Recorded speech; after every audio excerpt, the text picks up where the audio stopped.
Alright, El, mate, I've got a secret project for you, okay? Everyone thinks I'm secretly a son of Dawn, but deep down inside, I am within, I am without. And I need your help to bring my fan army to life. Can you do this? Can you help me achieve this goal of being the greatest son of Perturabo that has ever lived? Please, El, you're my only hope. Ah, piss, I've been Val hacked.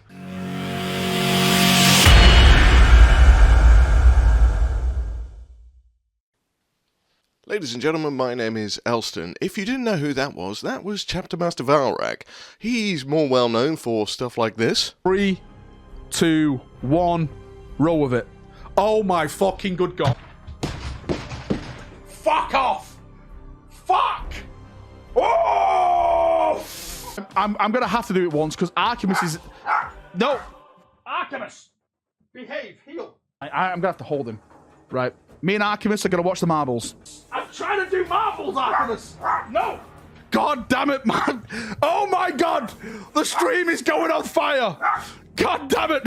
Also exploring many holes. Hold onto your pants because we are now going down the rabbit hole. And basically putting out rumours which 90% of the time are true and then proclaiming that they're not leaks. Now think what you will about Valrak, but he's been a friend of mine for a little while and I saw him in trouble, so I came to the aid. Valrak got bullied by his own chat into doing the army he absolutely detests, the Iron Warriors, aka this lot. And his chat bullied him into painting and assembling, well, assembling and painting the other way around, an Iron Warriors army. It was almost like watching a puppy drowning. And I was like, you know what, I'm going to step in and help out, so I offered my services to Valrak. So I decided to assemble and paint all this entire Iron Warriors army for him, which is going to be raffled off for charity, so stick around and see how you might be able to win this lot.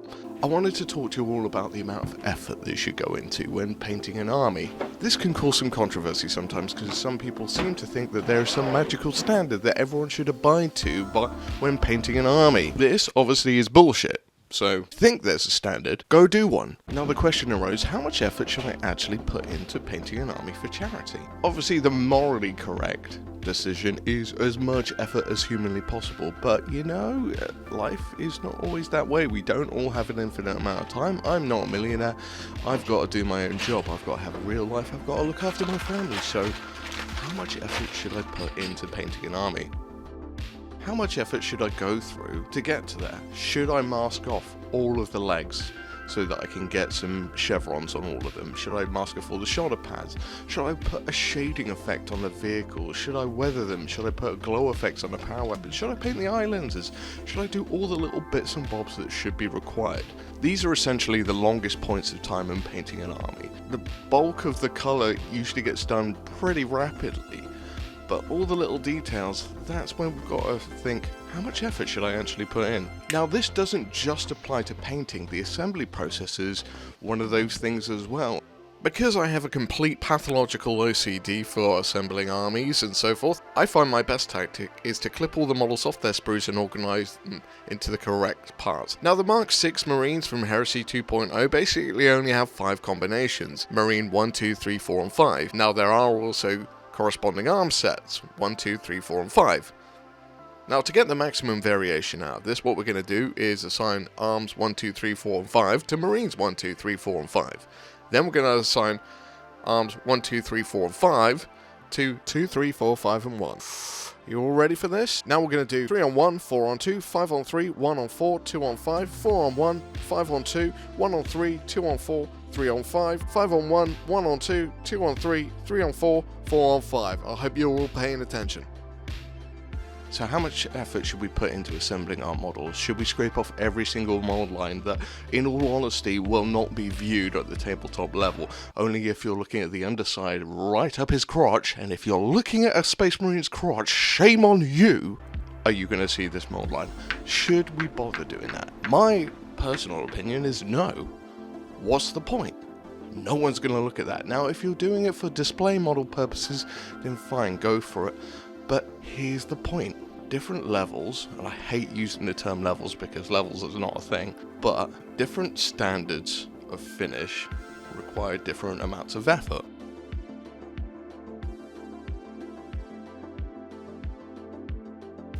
But how much effort should we go for charity?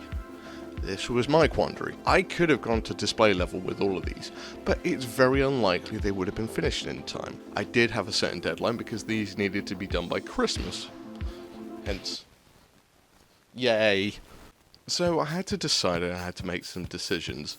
Now, first off, after assembling all of these models, I needed to get them base coated quickly, and to be honest with you, the quickest way of doing that was a spray can rattle can, and my new favourite rattle can is COLOURFORGE.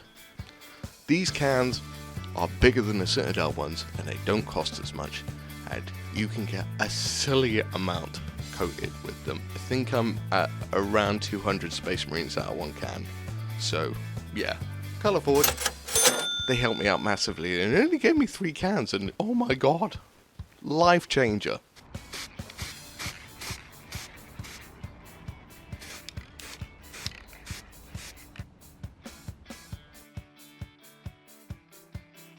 Now, with the Iron Warriors as well, they are essentially quite a simple army to paint. They're mainly silver. However, what comes in is the little details, and that's those bloody fucking chevrons. Hazard stripes are the bane of my existence now. Oh my god. Oh my god, this army would have been done. I could have done 3 of these if I didn't have to do the hazard stripes. But, had to put the effort in for charity, so we had to do that.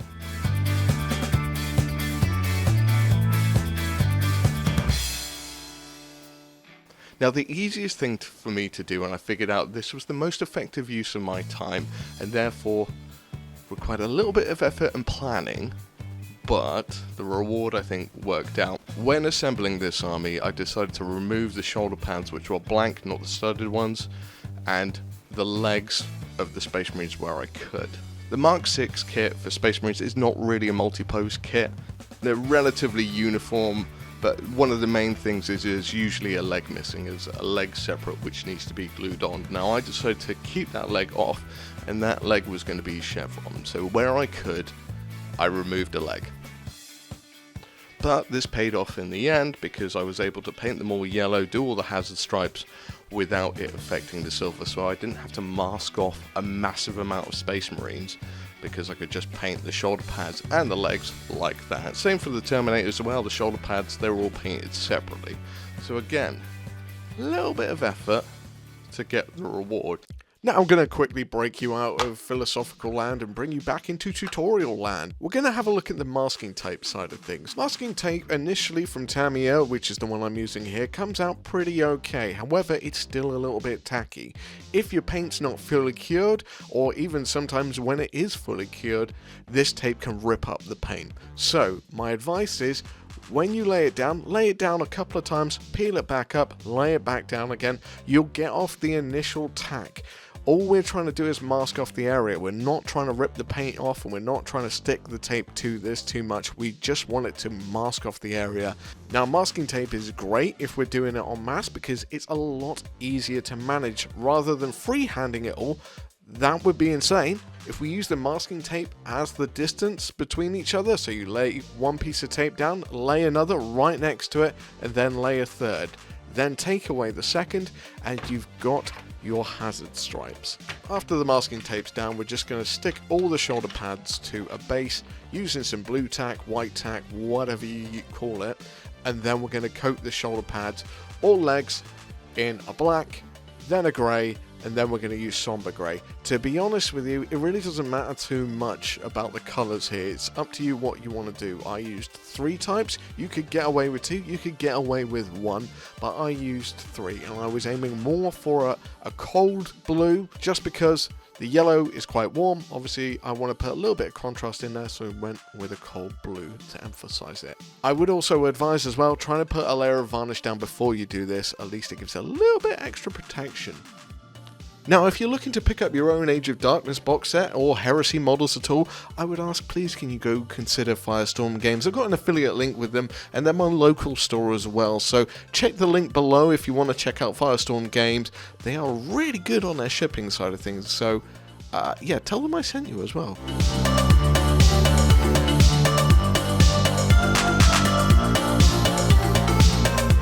With a little bit of planning and forethought, you might be able to achieve a lot more for little amount of effort. In the good old words of Deadpool, maximum effort. However, when doing this, you can get all the base coats down and you can get to the point of being quite happy with the general results of it. I tend to find it is the details. This is where it really becomes a grind.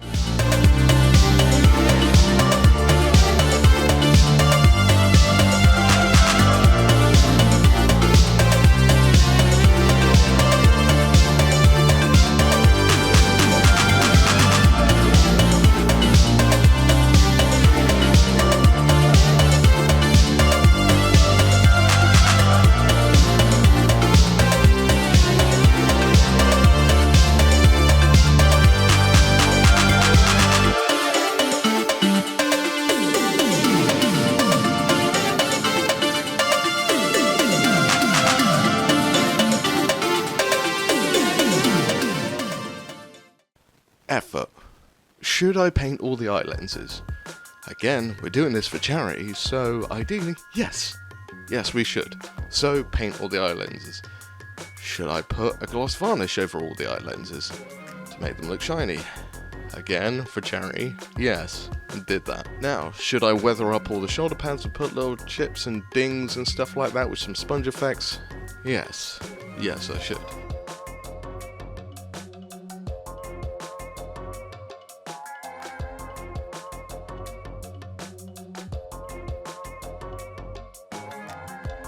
Now here's one for all of you people that don't know how to do decals or transfers, however you want to call them. This is going to be an easy one-stop shop for it. First off, get your decals. These are the Iron Warrior ones from Forge World. Cut them out. Then make sure you have a desk which you don't mind getting wet. Put the decals on there and just pour water on them. This saves having to dip them into some kind of bucket and fish them out again. You can just scoop them off the desk. Then put them on the model. Now make sure you put a gloss varnish down before you do this. Put a gloss varnish, put the decal on. Then use micro sol, put this over, give it a day, let it dry, do another coat if it's not straightened out, then after that put a matte varnish on and you're done. That's how to do decals really easy. This extended the working time of this army quite considerably. However, the result, I think, speaks for itself. And again, this is down to you, this is a personal preference. Do you want to put that amount of effort in? You don't have to. If you're a gamer, you might find this is really not for you, and you just need to get the army tabletop ready in time for a game. That's absolutely fine. I ain't judging you at all. More the power to you. You've got a painted army. If you're a specific person and you cannot get out of the display quality mentality, I would suggest probably not trying to do armies, or lower the standards. It's tricky. It's difficult. I know, because you're like, oh, I got that judge eye on. Oh, it's not quite right. It's not quite right. Just give up. Don't bother with it. Just go, okay, that'll do. Your inner perfectionist needs to take a back seat on this one and let your manufacturing brain take over. Produce. Finish. As best you can.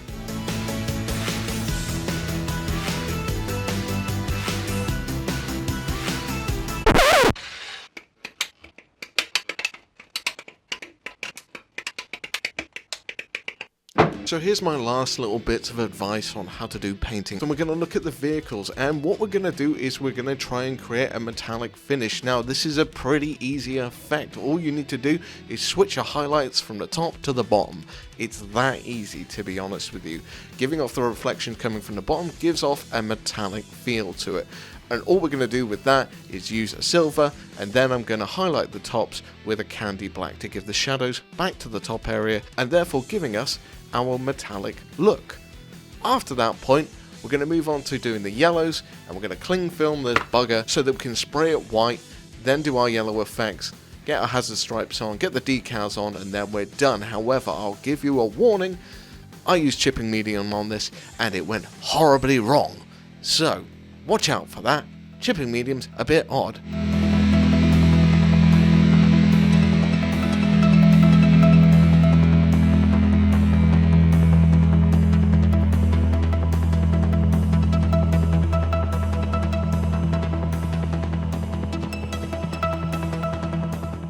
As you can see, the horrible result of chipping medium means I pulled off some of the paint, and we're going to try and use our masking tape to try and fix this issue by putting the black paint over that area. Now it's going to minimize it, it's not going to completely erase it, but it should at least give us some kind of relief, and everything else will be battle damage. Yes, even people that do videos on YouTube mess up. Yes, I know we shouldn't because we are different to everyone else, but we do.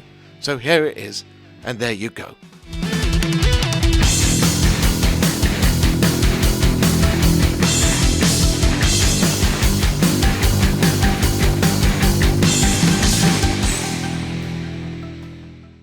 I would suggest instead, I found this wonderful tool which I'm calling Scratchy McScratchy, and to be honest with you, the COLOURFORGE stuff is so durable that you could honestly just scratch off the paint you wanted taking off. Look out for Scratchy McScratchy in future videos. That is Tanks 101. Scratchy McScratchy, highlights at the bottom, there you go, nice and easy.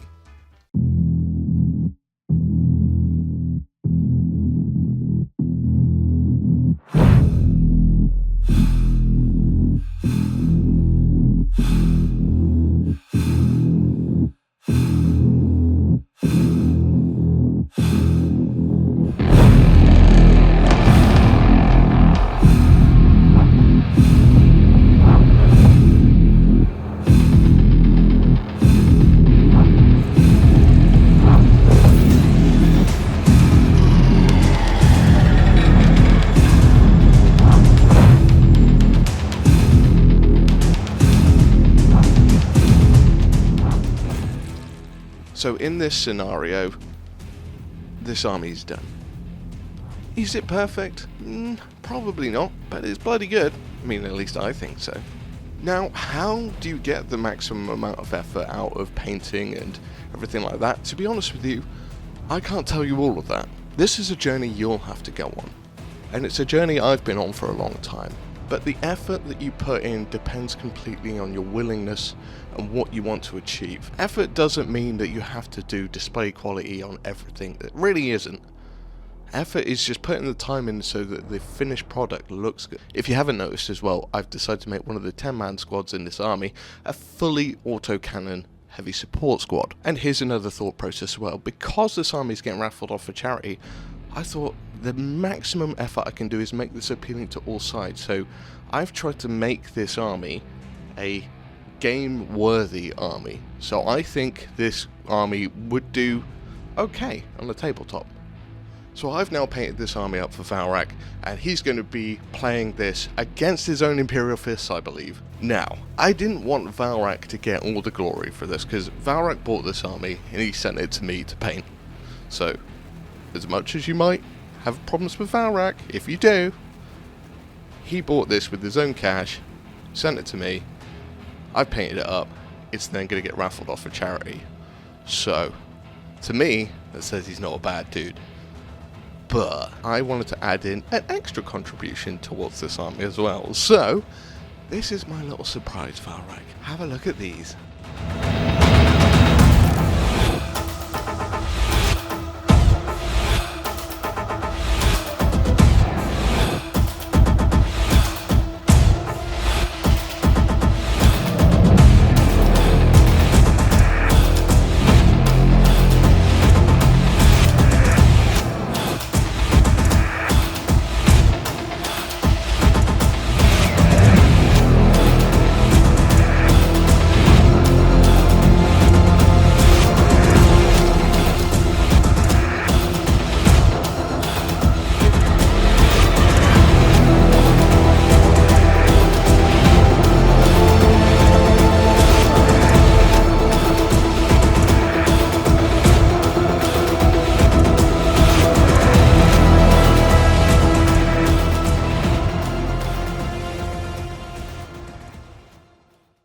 Because I'm a little bit of a metagamer itself, I've decided to add in a Kratos and some Tyrant Siege Terminators into the army, because I wanted to put a little bit more effort into this army. I completely forgot as well, this little dude should have been on display as well, so there's a Contemptor rocking around, because we all know how beardy Contemptors are these days. I wanted to add in another extra element of effort, and just to highlight this last little thing, with the Contemptor and the Kratos, I've magnetized all the weapons, so you can swap them all out to whatever you want them to be. So I just wanted to put that little bit of extra effort in to make sure that this army was something someone would truly want. So you can switch out all the main turret weapons, you can switch out the sponsons, and you can switch out the little hull guns as well. The Contemptor's arms are also magnetized, so you can swap out the Contemptor's arm for any of the sets which come with the basic Contemptor set. So that little bit of extra effort to make something really quite special. So how much effort should you put into an army? I don't know. For charity, I've done a little bit extra than I think I normally would, and I really do hope it goes far so that this makes some money for some people. I really hope it helps out with the charity cause. I don't know when Valorant's going to be doing a stream. I'll try and put up a little video about that just to let you know when it's happening. So if you are interested in getting this army, you will have the opportunity to do so. And also, thank you, Valrak. As I said at the beginning, Valrak's a friend, and it's been a joy and a pleasure to work with you on this one. We could even call this potentially a collaboration. Possibly. Go check him out. If you haven't heard of Valrak, but you've heard of me, then wow. Wow! Okay, that's it. That's the army. Enjoy, everyone. Be good. Remember, you don't have to put as much effort as you think you need to, but you could if you want to. AKA, do whatever the fuck you want. Okay, bye!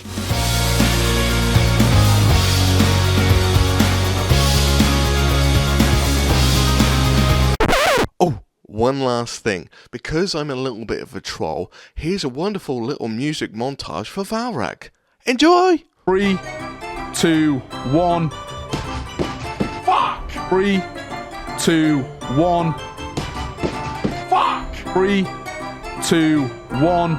Oh! Fuck off! Fuck! Oh my fucking good god. Oh my god! Roll with it. Oh, oh, oh! Fuck off! Fuck! Fuck off! This piece of shit! Oh, oh, oh! Fuck off! Fuck! Oh my fucking good god. What a piece of shit. Oh my good fucking... Oh!